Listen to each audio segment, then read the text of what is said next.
જય શ્રી કૃષ્ણ, રાધે રાધે.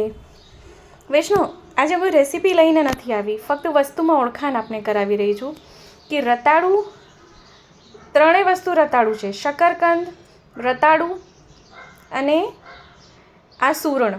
નામ ત્રણેયને કહેવાય તો રતાળું જ છે, પણ ત્રણેય વસ્તુ અલગ અલગ છે. ત્રણેય થાય બી એક જ રીતે છે. આ જાંબલી કલર એટલે રીંગણી કલરનું હોય છે. આમાં કોઈ ટેસ્ટ નથી હોતું, એ હું આપને જણાવું. આવી રીતે મળે છે. આ છે રતાળું, સ્વીટ પટેટો, જે આપણે સામગ્રીમાં આ ત્રણેય વસ્તુ આપણે યુઝ કરીએ છીએ, બરાબર. આમાં ઝીણી મોટી સાઇઝ આવે, આમાં કલર બી બે આવે છે. આ મીઠાશ પડતું હોય, આમાં મીઠું હોય, એટલે આમાં સ્વાદ હોય છે.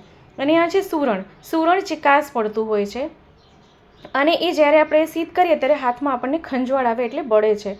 એટલે નામ તો રતાળું છે, શકરકંદ, રતાળું અને સૂરણ, પણ કહેવાય તો રતાળું ત્રણેયને, કારણ કે ત્રણેયની પ્રજાતિ આમ કહીએ તો એક જ છે, પણ ત્રણેયનું ટેસ્ટ અને ત્રણેયનું કામ અલગ અલગ છે. તો એ હું ફક્ત આપને ઓળખાણ કરાવવા માટે બતાવી રહી છું, કારણ કે ઘણા વૈષ્ણવને મૂંઝવણ હતી કે રતાળું એટલે કયું શું છે, તો એટલા માટે વિડીયો શેર કર્યો છે. તો ફરીથી મળશું નવા વિડીયો સાથે.